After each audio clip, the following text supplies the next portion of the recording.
All right, very good. All right, once again, this is the SISO Simulation of Wargaming Study Group special session today, and we are going to kick off with Jon Compton. All right, Jon, it's all yours. Well, thank you everyone for changing your usual schedule for this to a Friday to accommodate mine. I appreciate that. I always have to start these things by saying that I'm not speaking today as an official representative of the Office of the Secretary of Defense. This is entirely my opinions. Please take them as such, no matter how stridently I may express them. So I also want to start off with the usual caveat I make at these things, which is to say that I'm talking about a very specific use of war games here, what I call analytical war games. I understand that you know, war games are used for a lot of different things, education, training, so forth, right? And I'm not talking about any of those forms of wargaming today. And I don't know that I have a lot to say about those types of war games. So what I want to do today is I want to start off by telling a story. And the reason I want to tell a story is because I find that it helps, one, it helps the narrative a bit. If people you know, learn by storytelling, as I understand. The other thing about it, though, is it contrasts two different approaches to the same problem, both of which would be considered successful. But I think the comparison helps illustrate the approach that I like to take to this style of wargaming versus what I see being done generally. So this is I told the story at a previous, very sparsely attended Wargame salon that was put on a couple months back, and I since wrote a paper that tells this story that's not published and is currently not going to make it through security review, unfortunately. But I'm going to tell a very abbreviated version of it today. And I'm going to use my paper sort of as reference. I'm not going to read it to you, but if you see my eyes looking at something, that's what I'm doing. So this story is completely fictitious. I'm not describing any specific single event so much as a conglomeration of different things, all of which did actually happen. But obviously, because everything I do is in a classified environment, this is a much more sanitized version of events. So several years back, let me take that away. Once upon a time, how about we start that way? There was a Secretary of Defense who had a significant problem that he wanted looked at, and he felt it required some wargaming to get at. And so he reached out to a very famous... Here's an expensive car. First slot on the corner in front of the church. Well, you need to mute yourself. Oh, I'm sorry. Yes, sir. Thank you. All right. So, as I was saying, the Secretary of Defense had a very difficult problem. So what he did is he reached out to a very famous wargame provider in the form of an FFRDC, and he told them what he wanted done. And this famous wargame provider said, I absolutely have a lot of experience. I can do this, no problem. And so our famous wargame provider had been doing this, conducting wargames for a long time, many years. Was very confident in his ability to accomplish this. And so he sat down and he created a plan. And what he was going to do was design a wargame in which he would invite the best military thinkers of the day to play. And so he sat down, he put a date on the calendar for when he would hold his event, and this allowed him to notify all the relevant agencies, stakeholders and so forth, so they would have enough time to ensure that only their best people could attend this thing. And then he set about putting this thing together. And since he's been designing war games for a lot of years, he kind of knew exactly how he's going to approach the problem. And so he would divide players up into teams, and these teams would be responsible for creating plans of action. And he'd have a blue team to develop plans for the good guys, and the red team to develop plans for the bad guys. And the red team would be composed of all the best intel community personnel that they could find to put on this problem. And their task would be to reflect the best understanding they had of what the actual real world red would do under these conditions. And then these clashing plans of action would then be adjudicated by a team composed of experts obviously drawn from the stakeholder agencies and other various places in which they could find subject matter experts who had a high degree of ability and knowledge in this area. And so he set about putting on a very successful war game. He made certain that he had the best possible venue to conduct it in, that it was conducted at all the required levels of classification. He trained the staff to make sure that they would capture all relevant game events and conversations via note-taking, designed sound processes for the teams to interact, specified really good constraints under which the game would be conducted, developed forces and dispositions that were based upon the most current defense planning scenarios and operational plans. And when the day of the game event occurred, it was conducted in a flawless fashion, and all the players applied the best understanding they had and the experience that they had brought to bear to the plans that they put together. Adjudication was conducted in about as unbiased a fashion as you could ask from these people. And at the end of the event, all the participants reported back to their various agencies how good this event was, how much they learned, the amazing effectiveness of the technique for looking at these complex problems, and how effectively it immersed players in the problem set and allowed them to think deeply along with other co-interested participants. And of course, in the days that followed the event, they put together a very comprehensive report that was presented to the secretary. John, and the how are you? report talked about.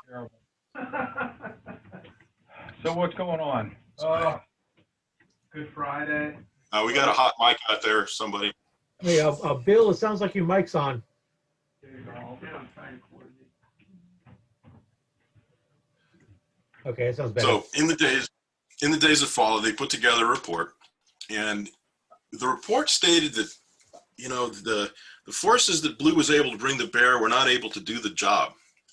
They didn't have the proper equipment. They didn't have enough the right position. They lacked the force structure needed to be successful in the operating environment, and so forth. And of course, this resulted in a lot of gnashing of teeth, if you will, in which we saw arguments about what things that needed to be purchased, what programs had to be altered, and thinking in the defense community was shifted around these sort of dire straits of this circumstance. And ultimately, this provider was invited before Congress to testify about these results. And you know, a lot of angst was brought to fore about, you know, what occurred here. And at the same time, though, the Secretary of Defense also told his own staff about the project, and he wanted his own staff to think about this issue. And of course, their staffs went under their staffs, and ultimately it rolled downhill to a lowly minion in some department. And this lowly minion said, well, you know, I'll take this on. And the first thing he did was not waste any time thinking about war games.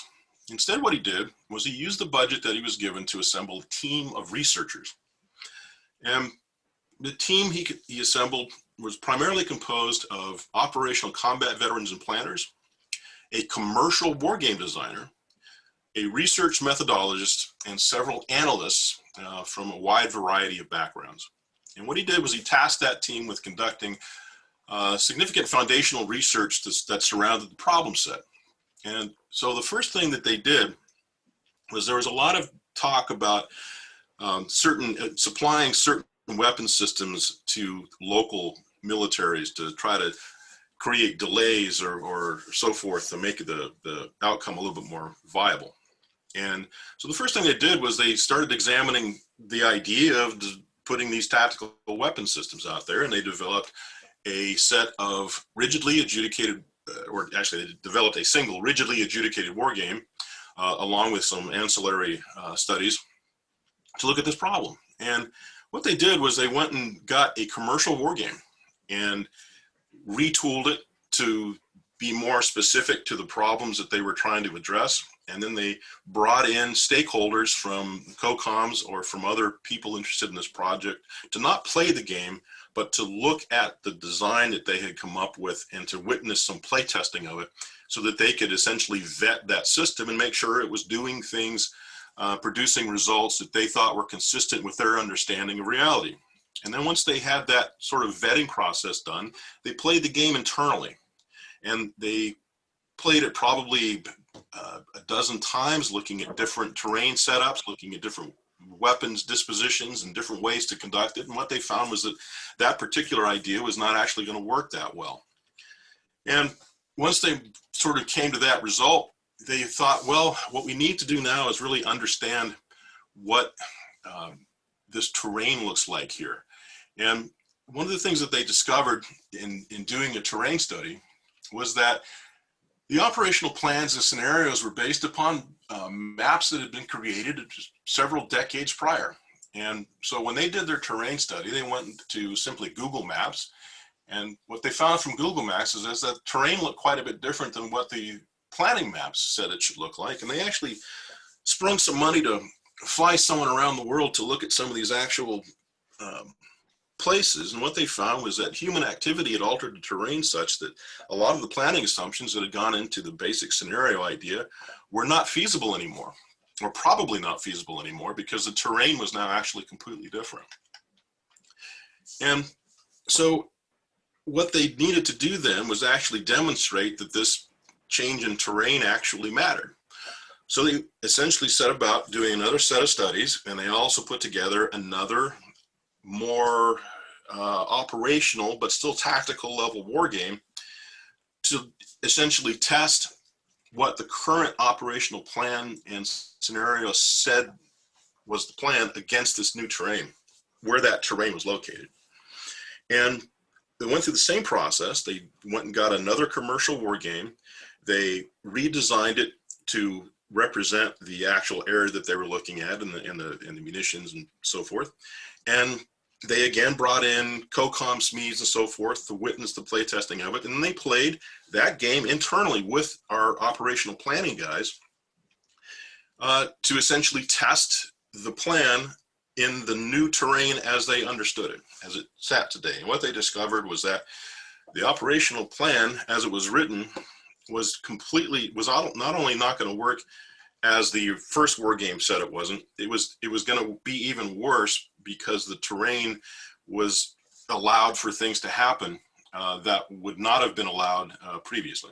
And so the whole plan was recognized as probably being unviable in this early stage of conflict. And so what the team did next was, because they had experienced operational planners on the team, they said, okay, let's throw out the scenarios and let's design our own operational plan for this. And that's what they did. And it took several weeks, a lot of arguing, a lot of raised voices, and they came up with a whole new approach to dealing with this particular theater.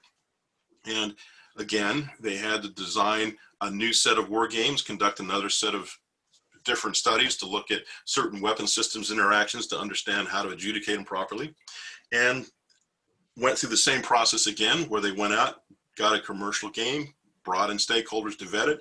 The only thing they did different this time was, because they were looking at a whole new thing, they brought in the stakeholders from the COCOM to actually play along with these when they played the game for real, which was probably the only real difference in terms of how that game was conducted. And what they found was that the new idea was a viable one, but it had a short shelf life. And the short shelf life was due to, problems with air defense. And what they had to do was figure out the air defense problem. As it turned out, the relevant COCOM was interested in that very problem set. And so what the team offered to do was to run the study on the air defense problem in conjunction with the COCOM, if the COCOM would accept their new operational plan as the foundation for the study. And because the COCOM wasn't really interested in the ground force part of it, just the air defense part of it, they agreed to that. And what they were able to do was, in conjunction with the COCOM, find a way to neutralize their problem to make the ground plan work. And this whole thing took about 6 months to do, which was the same amount of time that the other war game took. It cost the same amount of money. And at the end of the day, what this group was able to do was influence the COCOM enough, who witnessed the plan executed in the war game that they were co-hosting with their air defense problem, and they changed their plan to incorporate our operational idea for the early phases of that conflict, which was a pretty big deal. And what's more, the results of that then went out into other places throughout the community to change the way people thought about how to approach that. Now, the idea here, though, is that these two approaches were both successful in their own way, but they both said very different things. And the question that I would ask you then, from an analytical standpoint, if you were a decision maker, which approach would you prefer? Which one would you want to rely upon for making an informed decision about how to think about this theater? And it's an important question, because the way that these two approaches contrast is, the first one is about war games as war games, right? You use the Latin phrase, war games qua war games.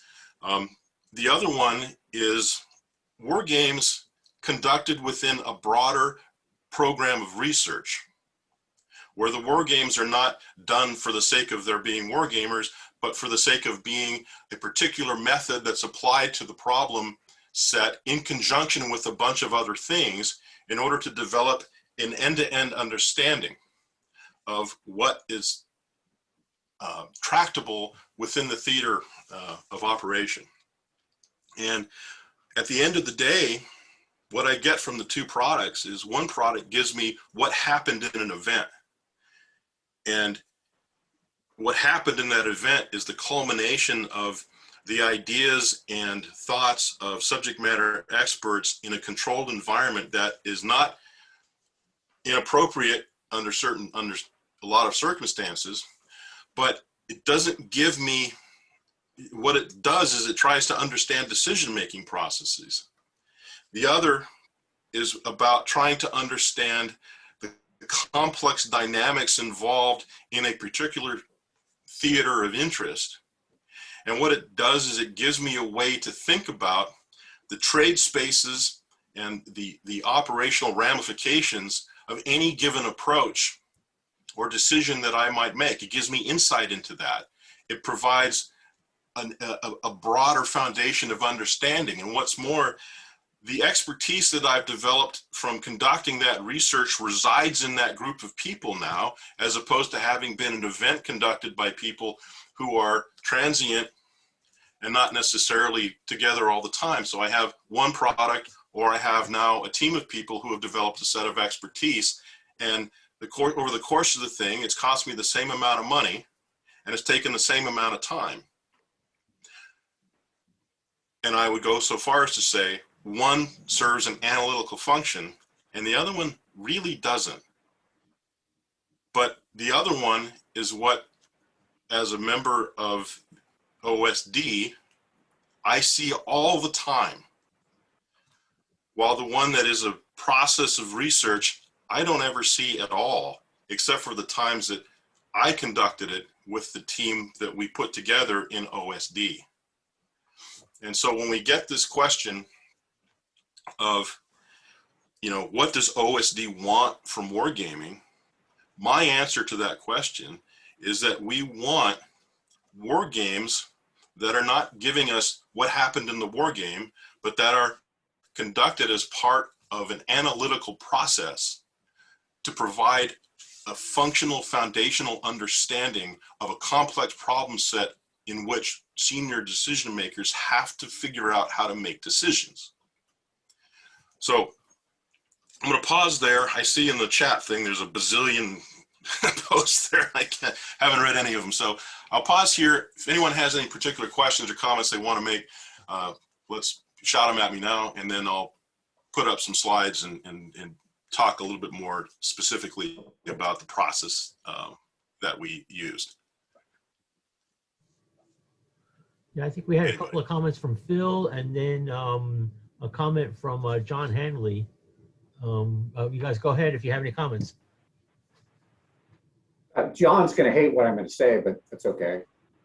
He was doing a cycle of research, but it was internally, and he made sure that his one game, or his several games, his iterations of games, were directly linked to analysis that was done before and after, and they were part of each other. Fully support that concept. It is a cycle of research, but it is not the game as a service that he is essentially railing against. And I'm with him because there's so much bad gaming that's enabled by that.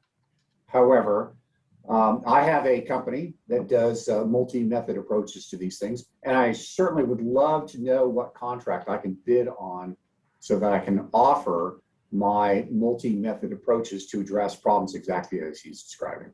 Over. Well, we've had this conversation a few times before, Phil, but I would, the thing is just two issues there. One is that, I'm acutely aware of the fact that the way contracting works in the DoD is not completely amenable to this idea. And that's an issue that I'm trying to address within the DoD, but that's actually a harder problem than it is for me to address wargamers and say that, we're looking for a different approach to this kind of thing. Now, I don't know specifically your company, Phil, and I haven't seen, what it may have bid on or whatever. I'm not sure I could talk about it if I had, but what I will say about this is that, I've been sitting down with our leadership and in talking to FFRDCs and actively trying to restructure the way we contract with them to actually make this more possible to do than it has been previously. One of the contractual problems that we have with this is, of course, when we contract with an FFRDC or some other firm, we have to write very specific program work statement.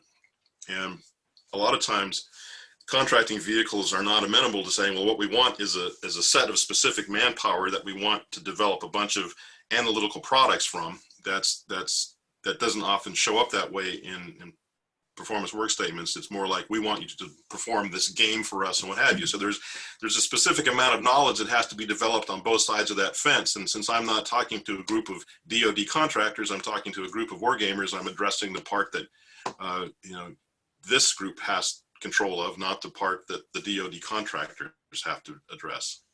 That's my answer to that. Hey, John, could it be that OSD Cape, for example, is too impatient to invest in iterative games, the long term and resources required to do that kind of approach, and that the services each really don't like to do gaming, introspective gaming in company with OSD because it can disclose too much dirty laundry. The services will engage some of those, at least the COCOMs will, but they want to keep it to themselves so you don't get that crosstalk. It's all more personality and resource limitations than it is whether one method is better than the other. Well, first of all, Gary, good to see you again. You too. It's been a while since we chatted. So Myra, I don't really have a response to that except to say, yeah, absolutely. So is there a patience problem in OSD? Yeah, because, the team I just described that we put together to run this stuff lasted about 3 years and then got disbanded because they wanted to prioritize money for other things. But, my point of view on that is DoD, like all things in this environment, is cyclical. So right now the environment is a little tougher for that. At some point in the future, that's probably going to turn when some other SecDef comes in with a different set of interests and desires. And maybe it'll reemerge in some other form. Within the DoD, I am an advocate for these dedicated teams of researchers to develop these sort of pockets of expertise. And, it does have advocates, but there's rice bowl fights constantly, and that's just the way that it is. And when the opportunity comes around for this to happen again, I'll do my part to try to make sure it does. And other people will too, because it's not just me. There's lots of folks who see the benefit of this at this point. But by the same token, the kind of thing that Phil was talking about being developed in FFRDCs and other places is also very desirous, because, you know, if we can contract these pockets of expertise to do these kinds of integrated studies, I think the DoD in the long run would probably rather do that than have them in-house, or at least that's the environment now. But again, there's a lot of moving parts here, and I'm not here to speak on behalf of DoD, and I'd get in trouble if I did. You know, it's a complex problem in itself. But at the same John, time, if I could just endorse everything you're saying. Let me go back to the early 1980s and the formulation of the maritime strategy. The CNO had just created a strategic studies group of promising officers like Bill Owens and Art Zabrowski, who were selected for their flag potential. And he sent them off and said, you know, go study strategy. We don't have Navy officers that know strategy. So under Bob Murray's leadership, they went around and talked to all the commanders of the day. They found out that the United States didn't have a plan for fighting the Soviet Union. They had 4 different theater plans that were all on different timelines. There was no concerted effort. And so they came and formulated new concepts of operation. Of course, they had some very good intelligence at the time that helped, was driving the Navy and helped them. But they went through this exact process of going out, really understanding the problem, studying it. Where I came in was helping with doing their modeling and campaign analysis, and on, you know, on before spreadsheets using hand calculators, but and a slide rule. But but then it went into multiple games, and so, you know, the first game they ran said there's more things than we can lose disastrously, you know, if we follow the current plans. And so it took several games, and by their 4th game, they had come up with some powerful stuff.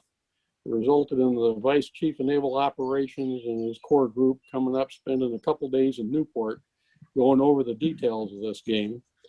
And it ended up changing war plans within a year. Now, it was focused. It had things like Hayward was set up the group. Watkins took over right after and told them, tell me how to win and not to buy another damn thing. And so it was focused on warfighting. It was not focused on programs. Now, Phil commented about Title 10 games. I said the global war games, basically it led to the expansion of the global war games in the 1980s. Those were focused on warfighting, not Title 10 games that are focused on evaluating service programs. Those are 2 different focus areas. So one, you're focusing on an adversary, what's his strategy, how do I defeat him? And the other one, you're focusing on what the hell am I going to buy? And people always are coming in with their trade set, you know, in their hip pocket on what they want to evaluate against something else, but it's evaluating its systems analysis. It's not operations analysis. It's not operations research. And so what I've been writing on, and I'd be happy to send it to you, John, is the campaigns of learning. And going back to Scharnhorst and Clausewitz and Reisowitz and how they developed, how the Kriegs Academy developed its campaign of learning, focused on study of a lot of history. Clausewitz was a little skeptical of war games because he didn't think they captured enough of the moral, emotional fatigue, you know, the fog, friction, fatigue factors of war. So he preferred field exercises, but then Reisowitz comes in and you know the story with Kriegspiel after that. So, but it was not just the gaming. It was all a package of studying history, studying what the real problems were, studying the actual terrain, as you described.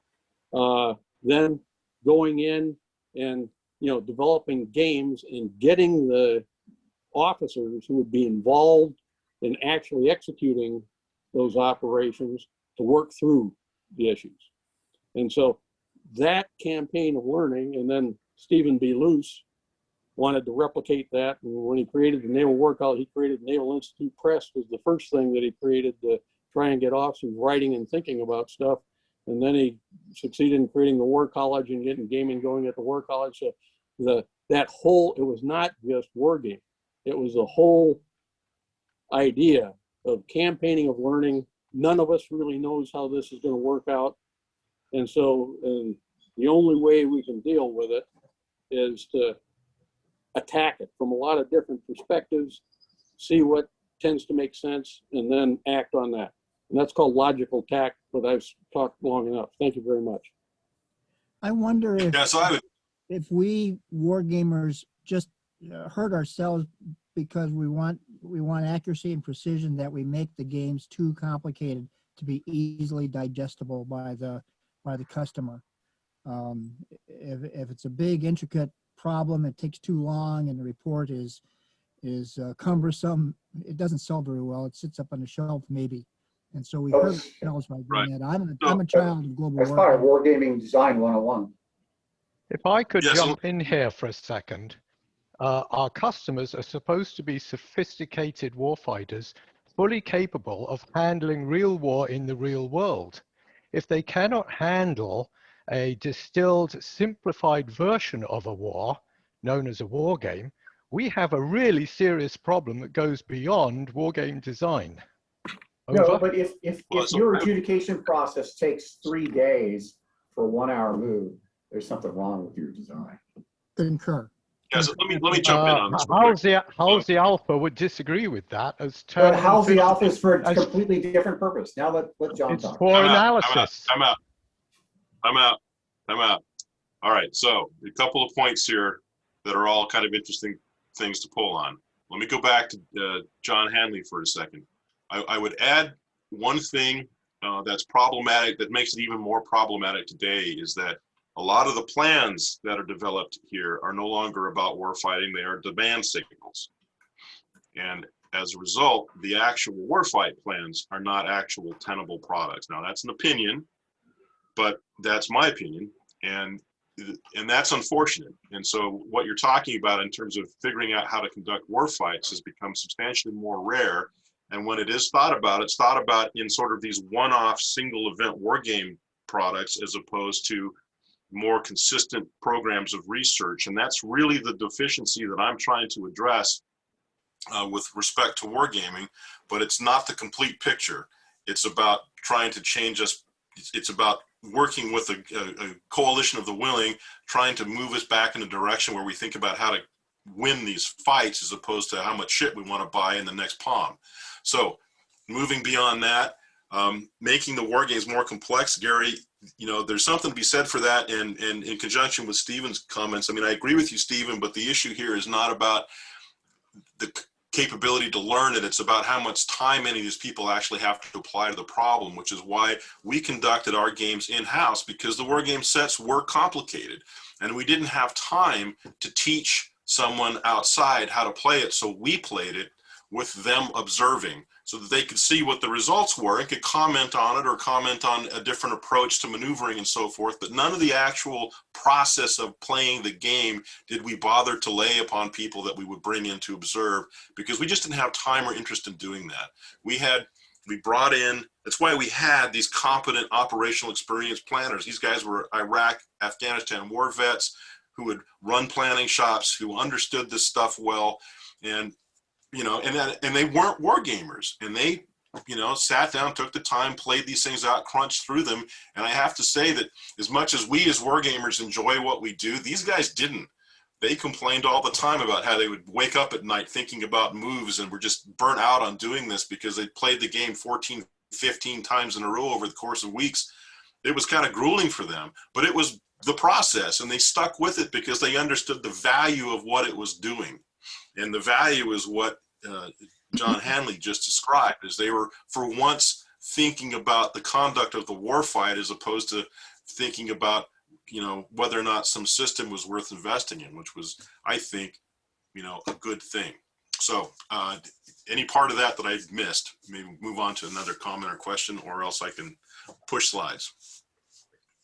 So John, I do have a comment or maybe a question, and this kind of brings in a couple of things. Something Phil said that you know, he views your picture of wargaming as part of the analytical process as sort of the old, you know, cycle of research kind of view. And John Henley mentioned the campaign of learning, right? Continuum. Right.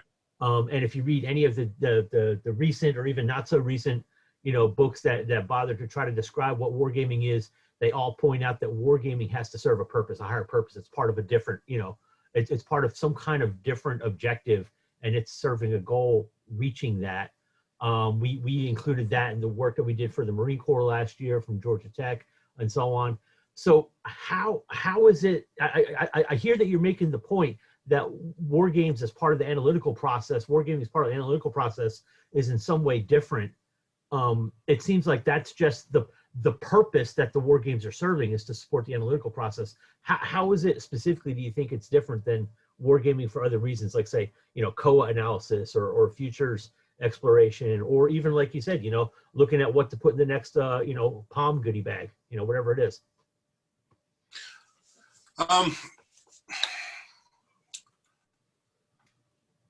Well, so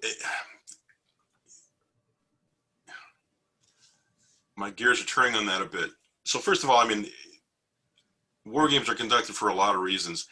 I don't do a lot of wargaming for those other reasons because my job isn't to be a wargamer. My job is to be an analytical researcher. All right.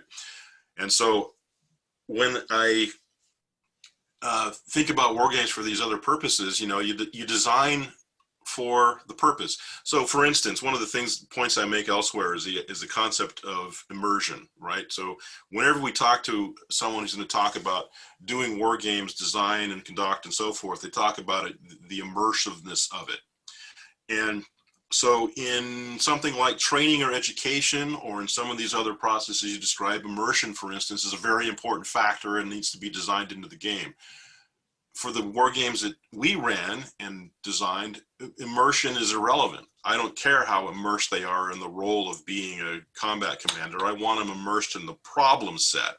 Okay. And the war game is just a tool for thinking about the problem set. So the immersiveness of it is completely different. And that's, I think, a significant difference in war games conducted for purposes of education, training, whatever, versus war games conducted for analysis. Yeah. Now, that's not to say that there wouldn't be a war game that you would incorporate into analysis that wouldn't require some immersiveness, but I don't know what that would be because I've never done it. But again, I think of war games not from the standpoint of war games. I think of them from the standpoint of research design. And so I go from, okay, I have this problem. I have this particular portion of it that's complex that requires that I have kind of a more abductive reasoning process applied to it. And then I design the war game to give me the data that I require to sort of analyze that question.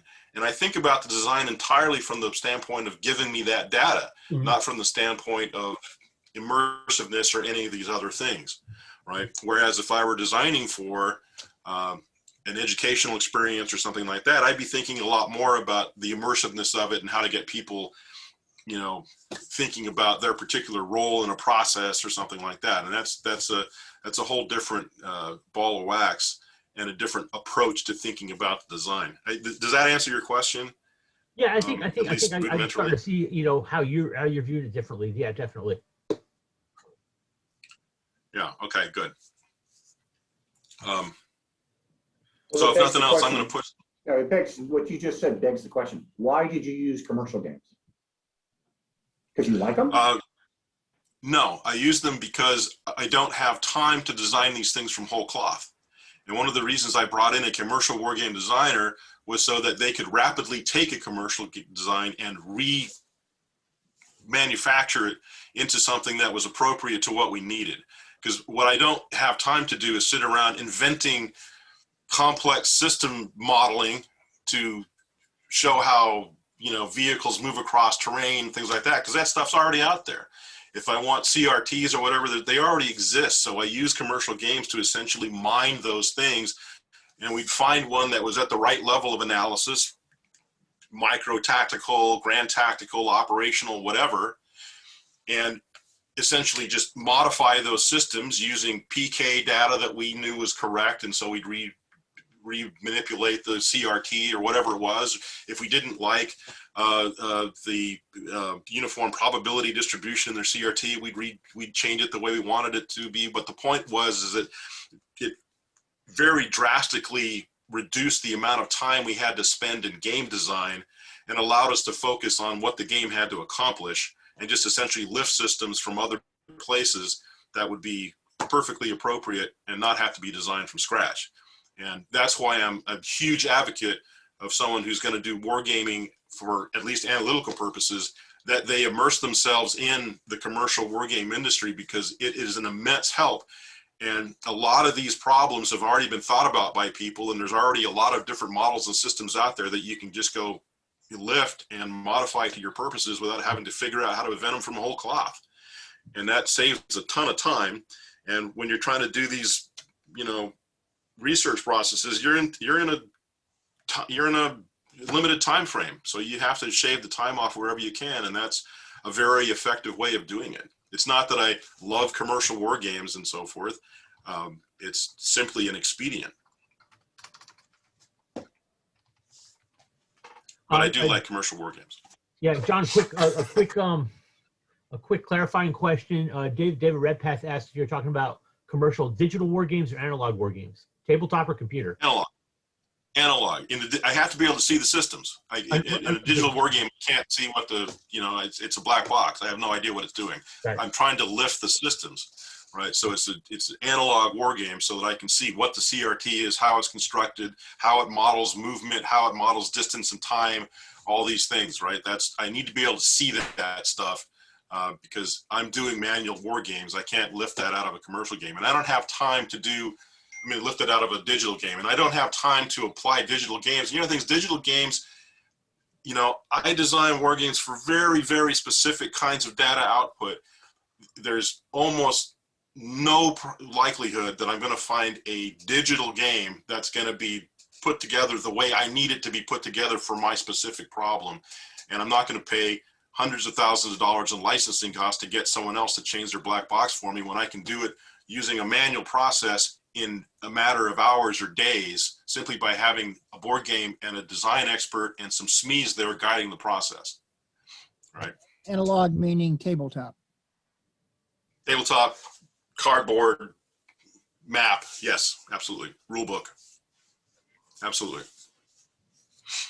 And interestingly enough, so when we got done with this whole process, we were asked by senior leadership, because they wanted to essentially vet whether or not our combat models were believable. And so we sat down, we actually did a study where we compared our combat results models that we used in each of these games with JICM, with Storm, and with those tables, I can't remember what the hell they're called off the top of my head, that the CAA uses. And what we found is that they were within like half a percentile variance, right? Very close. Have you figured out how? Once we demonstrated that, everybody was fine. Have you figured out how to put cyberspace and EW into tabletop games? So EW you put in with double blind systems. Cyber you just have to put in effects.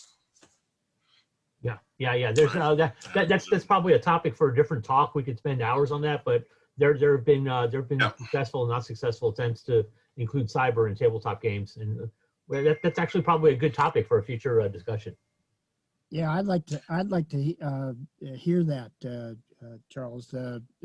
How to put EW and double blind methods and cyber into games.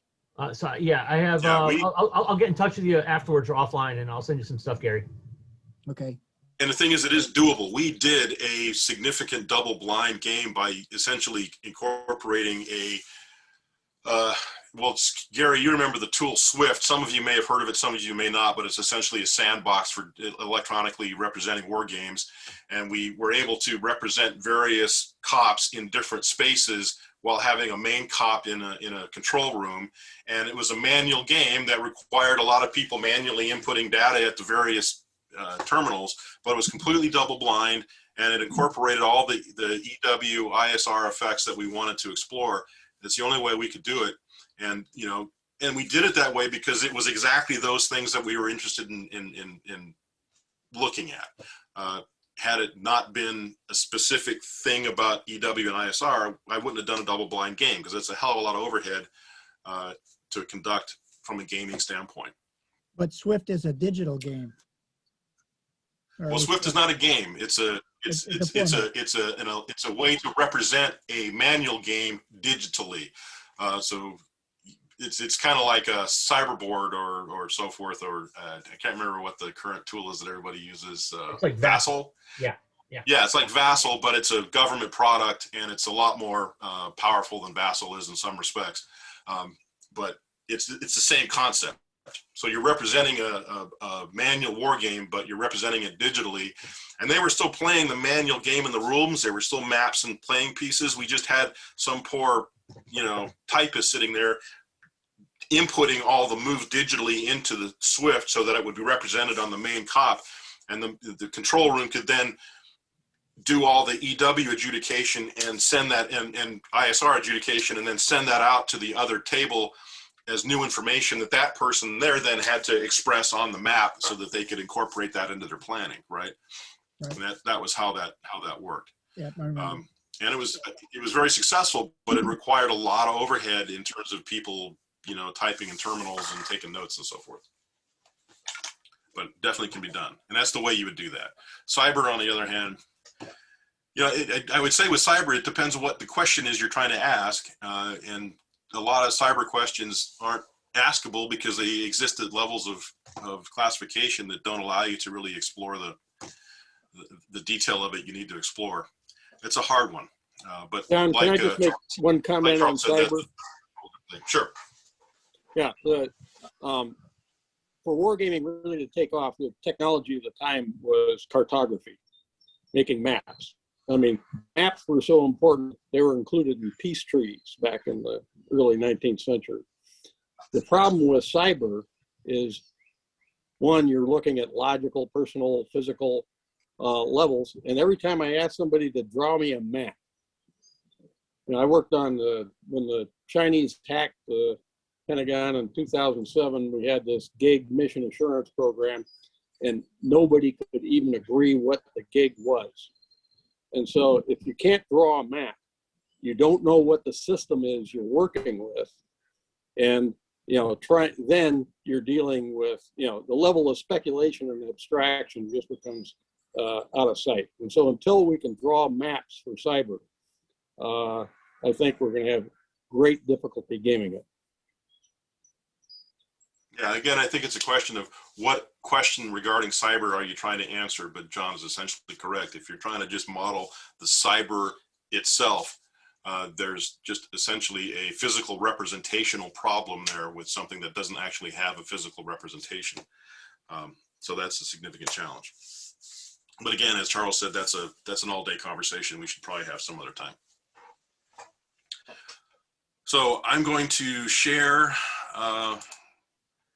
if I can remember how to do it, my screen. Okay, so these slides are essentially a handful that I put together that are trying to essentially show in a sort of simplified way how I approach this whole idea of the analytical research process that incorporates war games. How do I, there we go. So Hey, John, I'm sorry, John, before you get started on this, just want to make you aware of the time. I'm perfectly fine with the meeting lasting longer than 1, but I wanted to be sensitive to your time allotment. Are you good? I'm fine. Okay. Yeah, I'm good. Then for those who want to stick around, we've had a lot of great conversations and questions, so we'll keep going. Thanks.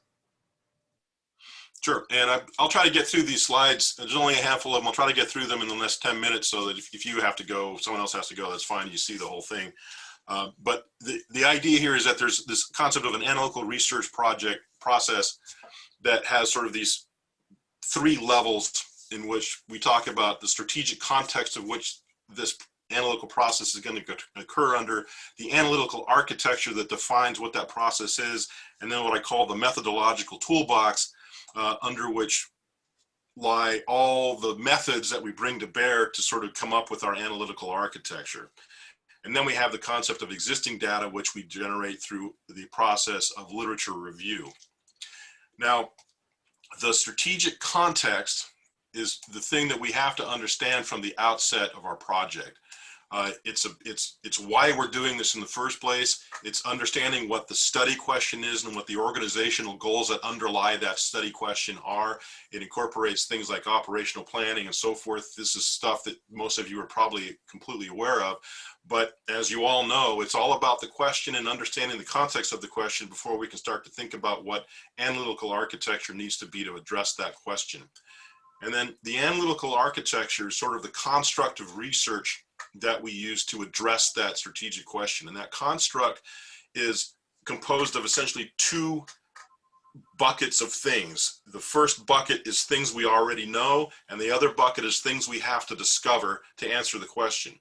The things we already know are the models we've already run, the war games we've already conducted, the books we've already written, right? That we have to have some cognizance of and understanding. And then understanding where the gaps of that knowledge are tells us what we have to put into the analytical architecture drawn from the methodological toolbox.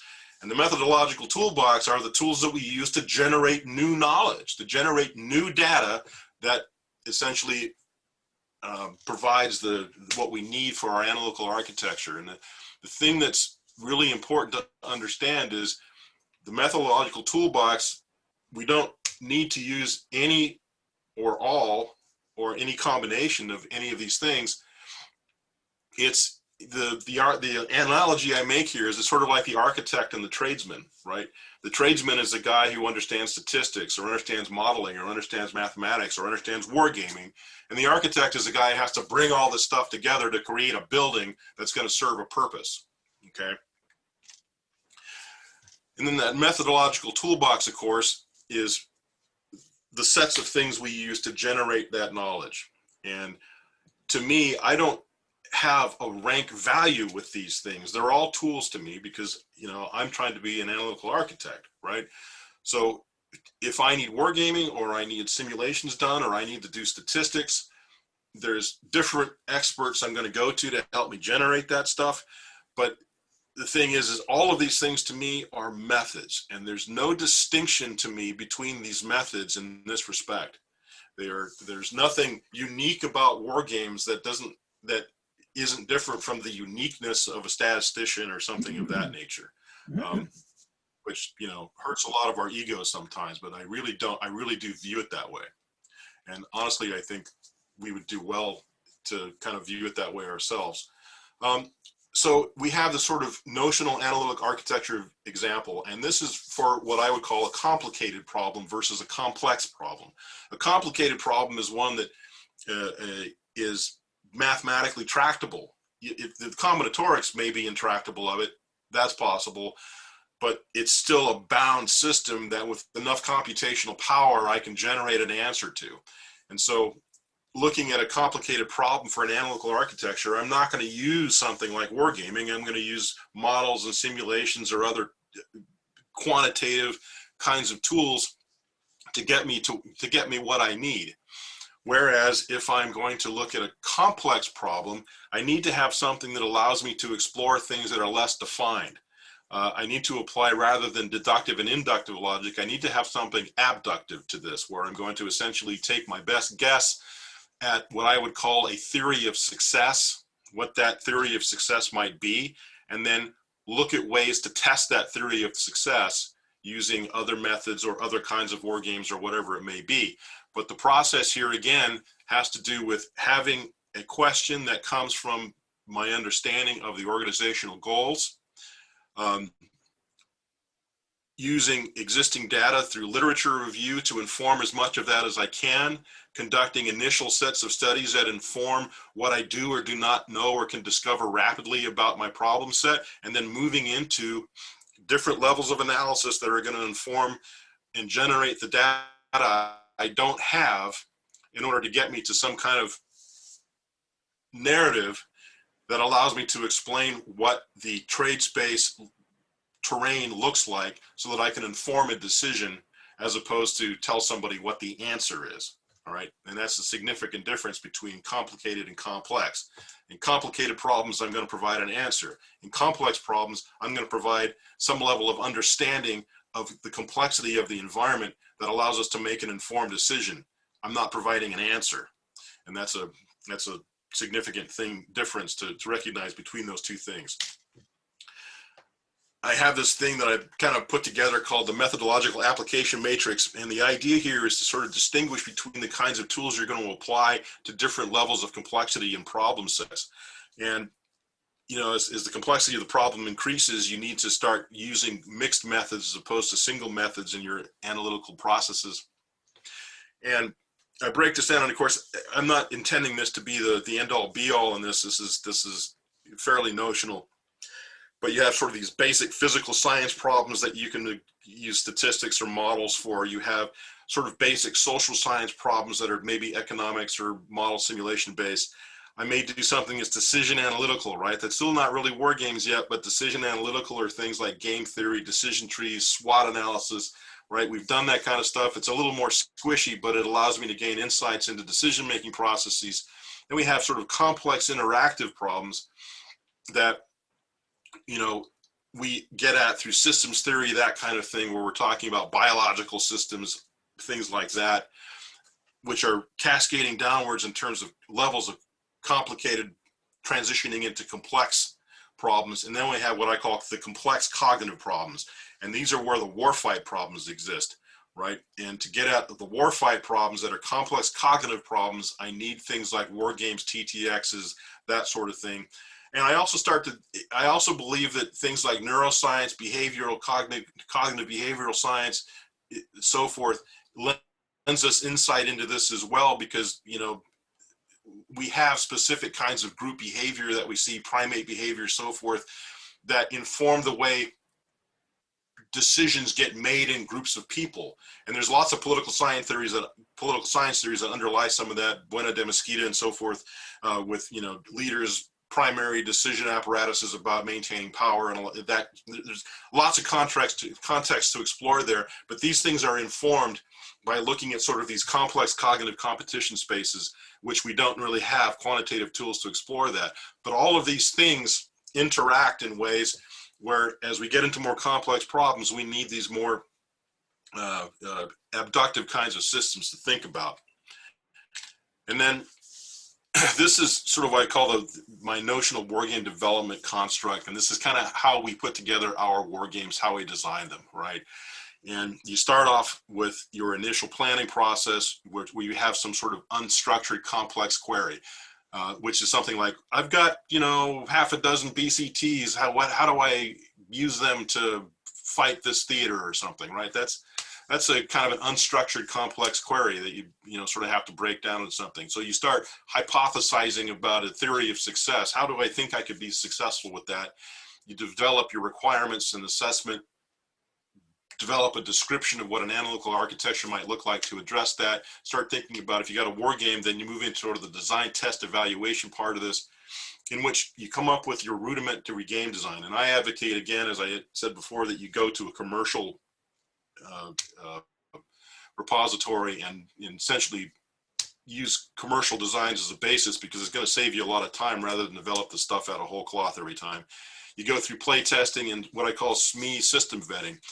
So I do want SMEs involved in this process, but I don't want them necessarily involved in the play process. I want them involved in the vetting of the system itself process. I want them to look at the wargame design. I want them to see how it interacts, how it plays, and to tell me if the results that they're seeing comport with their understanding of what things ought to look like in reality. Okay, and I'm very happy to tell me that I've got it wrong, or to give me ideas of how it should be fixed, because I want that now, not when I'm actually playing the game. We do open play testing. And by open play testing, I mean we invite people from other communities, stakeholders, and so forth to watch the play testing, not the play testing, so that they can then essentially input their ideas. we get stakeholder feedback, and then we get what I call game acceptance, which is to say that the stakeholders and so forth are happy with what they're seeing the game produce before we've actually started playing it for real. Now we move into the execution. And a lot of times what we do in execution is we may not understand how to adjudicate something at a higher level. In some cases, we've done tactical series of games merely to understand how to properly adjudicate some particular interactive thing at the operational level. I've done that a couple of times, and it's kind of important often because, you know, I think of an example off the top of my head, like, you know, NBC weapons or something, right? We have a lot of assertions about what the application of those weapons might mean in a battlefield environment, but what we want, if we're going to wargame that stuff, is to know, well, what does that tactical use of that weapon system really look like? And so we might game that out to gain some understanding of it so that we can essentially develop tables that allow us to execute that in the model structure of an operational level game, and have some confidence that we're doing it that's not based on an assertion, but rather on an actual study itself. And then finally, you know, I have been fairly critical of the use of the cycle of research. I recognize that people use that term very squishily sometimes, and that it's based upon what I would consider to be a historical understanding of something that happened in the interwar period, but in my opinion, it hasn't been repeated that much since, and in fact is not really a structure that I think is valuable to think about analytical wargaming and the analytical process. And so Stephen Downes Martin told me that I can't just criticize one thing, I have to offer up an alternative. And so I developed this one. And it's the concept here is based upon John Boy's OODA loop. But the idea is that at the top of this thing here, we make decisions, and those decisions have to be informed through the orientation process. That orientation process is based upon our observance of reality. And that reality is composed of a bunch of actions, exercises, implementations, and outcomes that have happened. And that is the cycle under which we have to actually operate. And the orientation process is essentially the analytical architecture that I described earlier, in which, you know, we are conducting this methodological architectural approach to understanding the complexity of our reality so that we can inform decisions. And this is the actual loop, the cycle that we live in and exist in. And I don't think that the cycle of research as we understand it is something that actually happens. That's not to say that it's not necessarily a good representation of how it should be. It's merely to say that that's not how it actually is.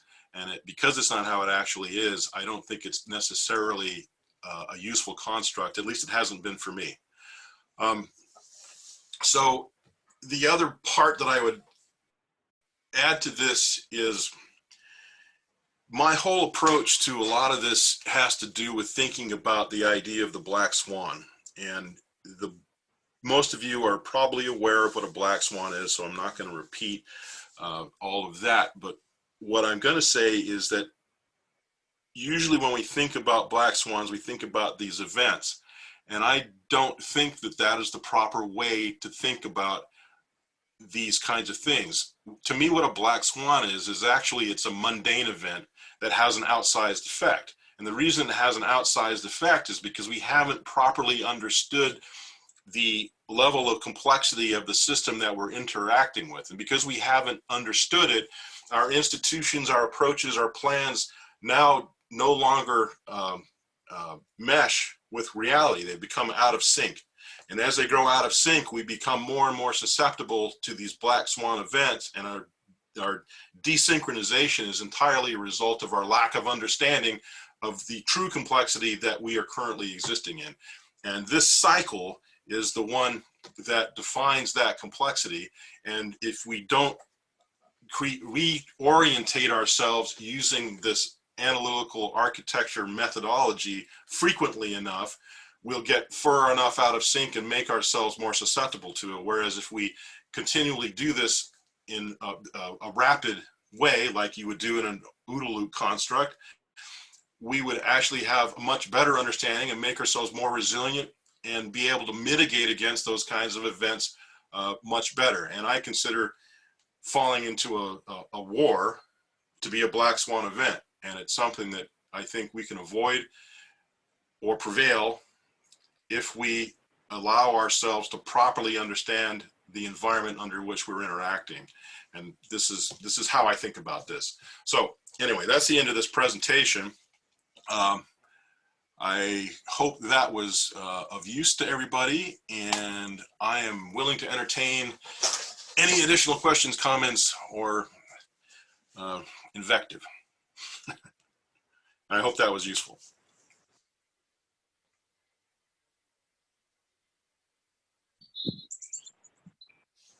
All right. Just Any questions? Just one comment / question. Are you familiar with Australians' act, sense, decide, adjust alternative to the OODA loop? Yes. Yeah, I recommend people look at that for complex situations. Their critique was Boyd was working in a fairly clean environment where you look out and see another aircraft. So orientation was easier. In a complex situation, you may need to stimulate the adversary to act, to do something, and then you have to sense what he's doing, and then you can decide what you're going to do and adjust. And so I think it's a very valuable approach in thinking about how you apply it in analytical situations as well as just operational. I think that is useful. I also think that I can't remember what it's called, but there's also a similar construct that came out of the systemic operational design folks and Shimon Nabe and that group out of the SAM school. But I also think is very useful to think about, whatever your opinion of SOD might be. I think that particular learning construct that was also based on the OODA loop is also very helpful in terms of just thinking about how to think about these problems.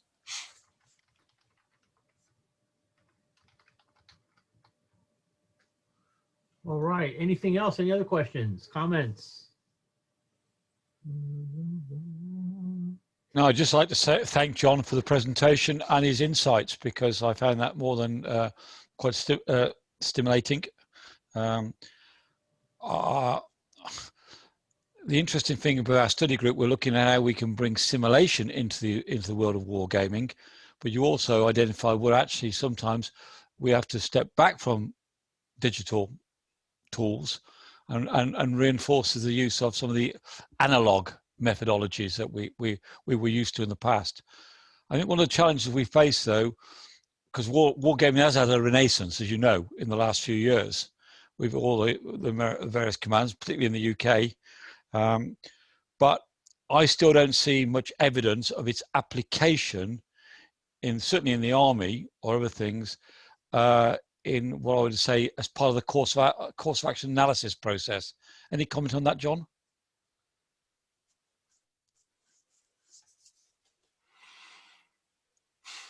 I mean, I agree. I'm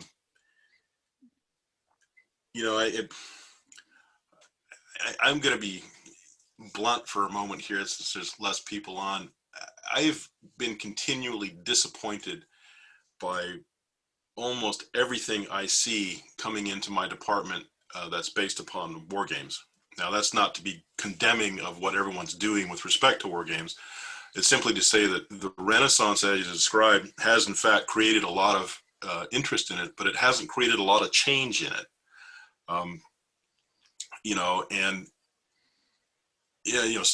Stephen is currently doing a working group for connections that I'm trying to be involved in, if I can find a spare moment, that has to do with sort of the unethical behaviors in wargaming.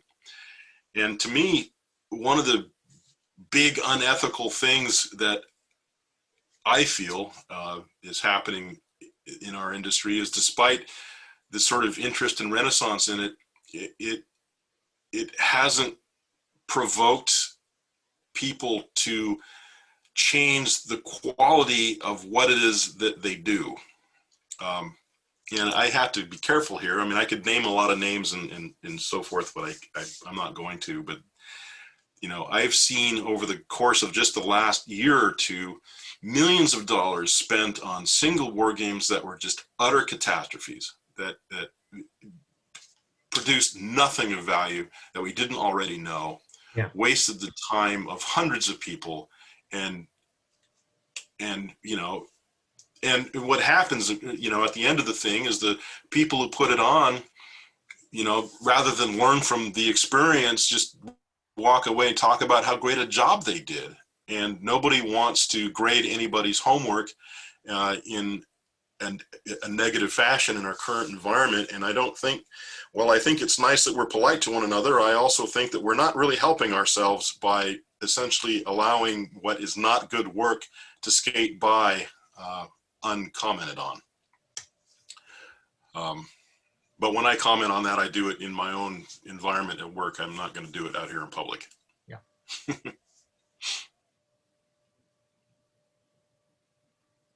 I'm not sure that was a great answer response, but no, but it was okay. I say, having spent 40 years in the army, I don't think I ever saw wargaming used once. I did see some analytical things done in subject matter, subject panel experts and all this when we're looking at capability. But reality, I've not seen wargaming put into practice well. Yeah, it's part of our doctrine. It has, you know, it's not that it's incapable of doing great things. It certainly can do great things, but it you know, honestly, a lot of wargaming now, in my opinion, is no longer wargaming, it's event planning. And wargame designers are not designers, they are event planners. They are putting together and hosting an event that they're going to facilitate, in which they're not concerned about what the topic is. They're concerned about the process of conducting the war game and generating a report from things people say without any actual investment in the analytical or, frankly, whatever kind of result that the war game is going to present. Okay, and without any of that investment, there isn't any expertise developed. It's simply just a regurgitation of the interactions and commentary that happened at the game. And unfortunately, that's about 98% of what I see, at least from where I sit in the Pentagon. And you know, that's a problem. Yeah. So on a much lower level, more tactical level, John, I have a colleague who I can't give too many details, of course, because all this starts to touch touchy subjects. But he works for a department in the Navy, and they're using wargaming in a very specific analytical way, almost as part of the engineering process, looking at new platforms, new weapon systems, and then gaming them out against what they think, you know, the best of all possible worlds defenses might be from some, you know, near peer opponent, you know, 5 years, 10 years out, that kind of thing. And they're using a variety of tabletop and digital and all that. I think he's convinced the engineers he's working with that this is a powerful, you know, analytical, you know, tool. You know, it can be used as part of the process, the design and evaluation process. He's having a hard time with leadership, you know, convincing them, because again, you know, all the, you know, see the above list for all the reasons why leadership doesn't trust, you know, games and wargaming and all that kind of stuff. Well, I'd like to jump in on that. Your friend is doing God's work if he's trying to do that, making sense of all the toys and how they really work together, and whether that it impacts positively on force employment and so on. But as I said in my chat note, I fear Surface Navy, in my experience, is a hostage to the labs, like, well, the labs, and to the builders, who are infatuated with the new toys and the magic they supposedly do, but they forget to go the next step and say, so does it matter? Do they really contribute? Yeah. Yeah, I mean, I feel his pain, that's for sure. Yeah. I've been very successful at convincing people at the AO level that this is an effective tool, but I've also had a very hard time getting people in the leadership level to appreciate the tool, despite the fact that it's having a lot of effects on things, you know, throughout the enterprise. So, And honestly, here's the thing. The reason I think that is because the leadership is being exposed to the same kinds of wargaming that I'm seeing. That's what they're seeing. Yeah. And they're looking at it and getting these reports, and it's not helping them. So they are having a hard time justifying the value of it. And so when somebody like your friend or I come along that has some different approach, you know, they're senior leaders. They don't have time to sit down and understand the epistemological differences of what I'm doing versus what they've seen. Okay. And so, you know, it's hard for me in 2 bullet points to convince a leader that they should pay attention to my war game versus what somebody else did.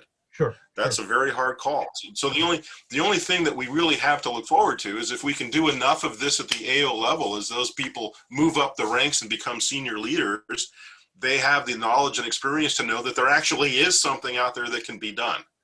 And so the more exposure they have to this approach, the better off we're going to be in the long run. But right now, yeah, I think it's very hard to convince senior leaders that there's a lot of value in this.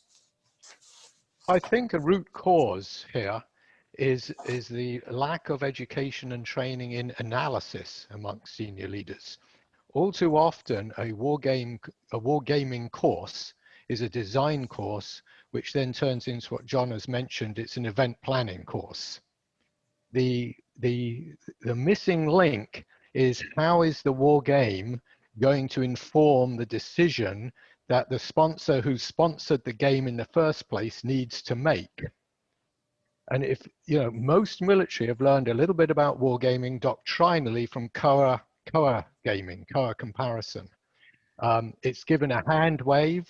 It's rapidly blown past that kind of wargaming, and it's mostly process driven. And the assumption is made that the people doing it are tactical and operational experts. That's a good assumption. But now when you start saying, well, we're doing wargaming for this complex, complicated situation, which people haven't actually faced in before, and they don't have actual experience on, they're not trained to do analysis or to recognize analysis when it occurs. So they fall back on tactical and operational intuition, which is inadequate for a novel situation they haven't actually lived through. Over. I would take that a step further. You know, the educational problem is also inherent in the fact that, you know, where I work, it's an analytical environment, and most of the people in there are not trained as analysts. They're trained as some kind of physical scientist. There's physicists, chemists, you know, statisticians, you have it, right? So in any course of study like that, you're going to be trained according to the methodological approaches that apply to that course of study. And you end up with, from that training, you don't get an understanding of the fact that there's a whole milieu of methodological approaches to things out there that deal with these other kinds of problem sets. And so when I, you know, have a senior leader in the civilian sector whose background is in physics or something, and he's used to very specific kinds of quantitative analysis, and he sees sort of this abductive thing that I'm doing, he doesn't have any training or background at all to understand why that would be useful or effective. And so there's, and so describing that's not different from people who, as Stephen talks about, even if people were trained in the wargaming the way he's talking about, we'd still have that problem. The people that we're really lacking in this is not people who know how to design war games, because frankly, there's a lot of people out there who can design a quality war game, and probably a lot more who can't, who say they can. But the point is that what we're really lacking are people who have sort of the methodological expertise to build analytical architectures, right? People who have a broad spectrum of methodological training that allows them to integrate these things in a way that produces this sort of end-to-end narrative that we want to understand these complex terrain spaces. And I would submit that as an educational absence, that's what we're really missing. I think someone can learn to design war games. I think people can learn statistics. People can learn all these things. But what we really lack in the educational structure of people trying to conduct this research is that ability to synthesize these things into a research product. They don't have a broad foundation of analytical methods, what each one's good for and what their weaknesses are. And I think that's a difficult problem to overcome. And you know, when we, in other forums, we've talked a lot about, you know, how do we train the next generation of wargamers? And part of me doesn't want to train the next generation of wargamers. I want to train the next generation of analytical thinkers that are able to synthesize war games along with these other methods into complex analytical products that, you know, use things in proper fashion. And I don't know how to do that exactly, but, you know, there's in any given silo of educational interest, even the war game one, there's not a lot of appetite for that, because frankly, that course of learning is not easy, right? It's a lot, there's a lot of very difficult methodological things out there that even at a surface level of understanding requires a fair amount of work to digest.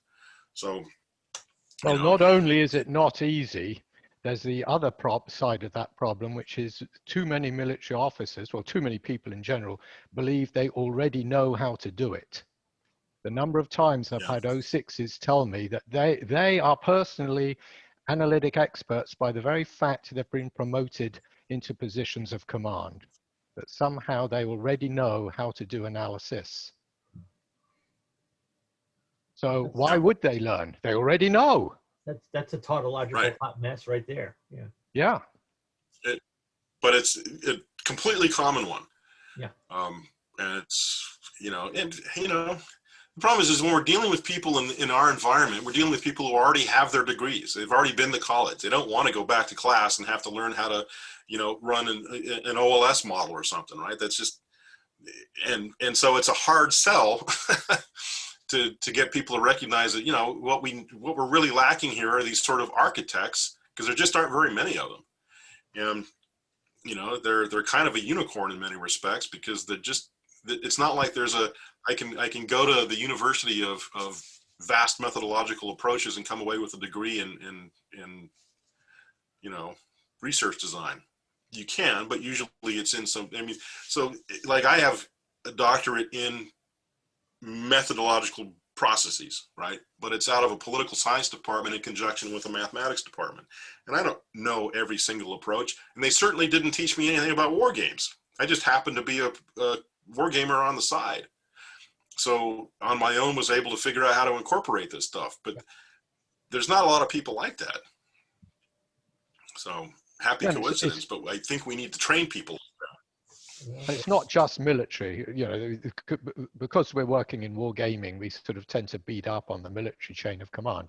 This is true across any leadership chain, civilian as well. It's a form of, was it Dunning-Kruger or Kruger-Dunning effect? And you don't know what you don't know. I don't know which it is, but I'm sure that I do.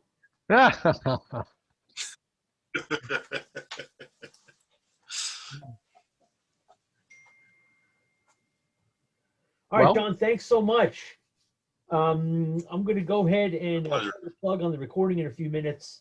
I'll figure out some kind of way either to get it posted or get it to you, unless you feel like it's safe to share. But I'd still rather if you eyeballed it once, and maybe if we could share your slides. Yeah, I'd like to listen to it once before.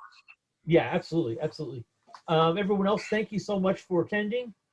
Gary, if you want to, go ahead real quick and type your email address into the chat, and I promised I'd send you some information about cyber games. And realistically, that's come up a couple of times lately. Maybe that's a good topic for our next special session. We get a speaker or two to talk about cyber wargaming. Okay. I have not read anything in the chat yet, so is this going to be up long enough for me to read some of this? So it will save, along with the recording, it'll save as a text file. You can take a look through now. Yeah, absolutely. I sent you some direct messages, John. Yeah. All right. Very good. Thanks, Gary. Thanks. Thanks, Gary. Good to see you again. You too. Thanks, John. Thanks all. My pleasure. Thanks, John. Thanks, everyone. Bye for now. Yep.